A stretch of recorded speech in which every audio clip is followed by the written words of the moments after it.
Assalamualaikum warahmatullahi wabarakatuh.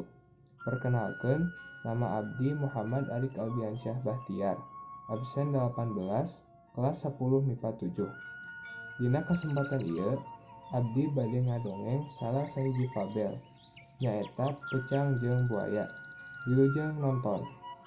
Dina hiji poe, sakadang buaya keur moyan di sisi walungan. Jol wae datang sakadang peucang. Sakadang buaya mimitian nanya ka sakadang peucang. Rek naon sakadang peucang ka dieu? Rek maling cai nya. Jadi leuweung mah weuh cai pisan, sabab keur halodo. Sakadang peucang ngajawab, kuring mah tara deui nginum cai walungan. Komo ayeuna mah keur saat. Ayeuna mah nginum teh cai kalapa. Nya bersih, nya ngeunah amis. Rek naon atuh ka dieu? Taros sakadang buaya ka peucang.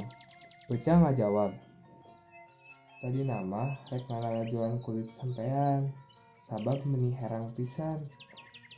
Komo lamun katojo ku panon poe mah, pasti alus pisan.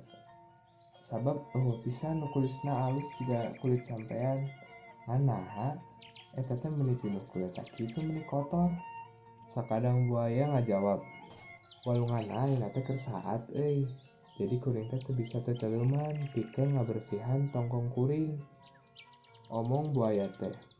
Saenggeus kitu, peucang teh ngajawab, lebar, kulit alus-alus kitu jadi kotor.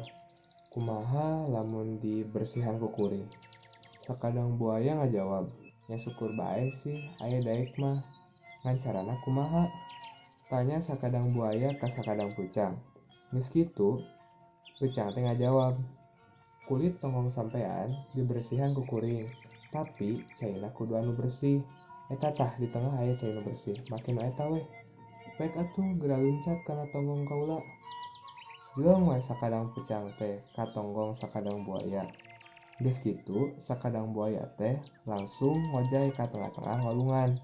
Di tengah-tengah walungan, sakadang peucang teh langsung ngansumkeun sukuna kanu cai. Pas geus kitu, sakadang peucang teh langsung ngabersihan tonggongna sakadang buaya. Selang-selang ngabersihan, sakadang peucang teh nginum. Saenggeus lila ngabersihanna jeung saenggeus seubeuh nginumna, sakadang peucang teh ngomong ka sakadang buaya, "Tah geus bersih ayeuna mah. Ieu urang kasih deui. Isukan urang kali deui. Kudu dibersihan unggal poe. Ulah cenah kotor. Lebar ku alusna. Leuwih daek mah isuk ka dieu deui. Ditungguan di dieu nya." Saenggeus nepi ka sisi, gajleng we sakadang peucang teh ka darat. Bari ngomong dina hatena, "Nuhun nya sakadang buaya, sampean bodo. Mun teu bodo mah kuring moal seubeuh nginum. Daek-daek paek ku halab-halab." Sakieu wae dongeng anu bisa abdi sampaykeun. Mugi-mugi aya mangfaat kanggo arurang sadayana. Wassalamualaikum warahmatullahi wabarakatuh.